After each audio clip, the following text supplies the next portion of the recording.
Ashnong hakabalan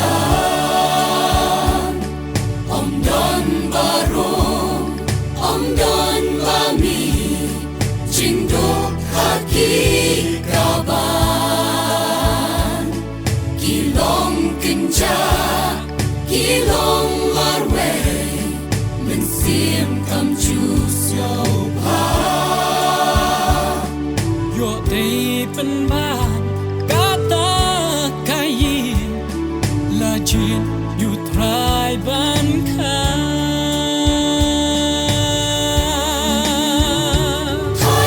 Kayin Trong No U Klor On Sange Yo Em Om Day Hayin Trong Nga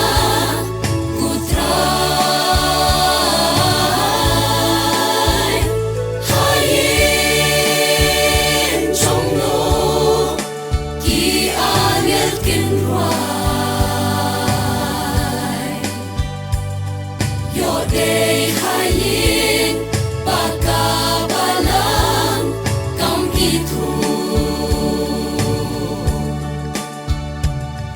hayin usim bertay kaap milenti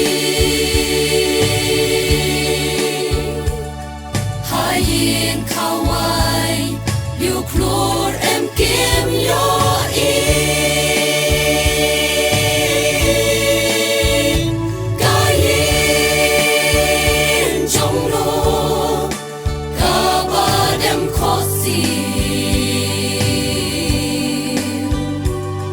Kayin Trong No Kabaduay Happy Christmas Don Kilong Yin Basa Hun Swe Long Yin Kiriu Gen Te Jingkit Bakya Ki Haban Ba Om Non Bas Ngo Kajing Kermen Haki Ladu Tangjing Kutlat Sudan Jisua Kata Kayin Ulik Ikam Telah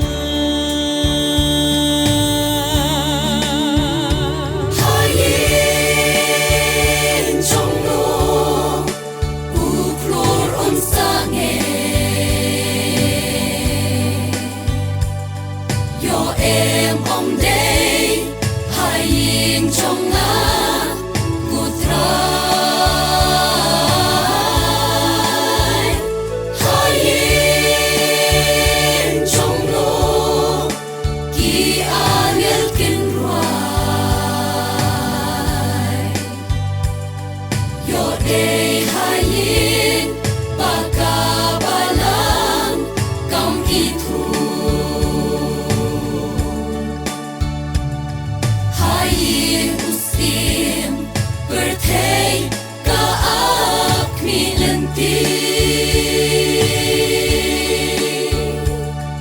hayin kawai liu klor em kim yo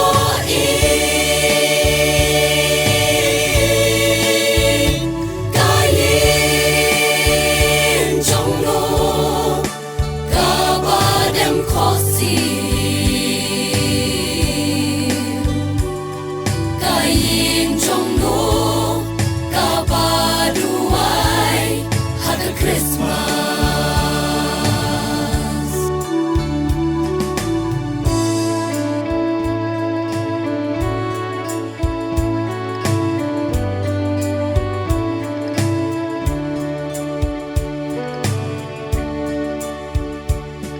Kiyin Kristan Kini Kisni Kichnay na Bethlehem Ublay Uwan Yukun Man Ka Kayin Aem Om Shem Ki Klor Bertay Ki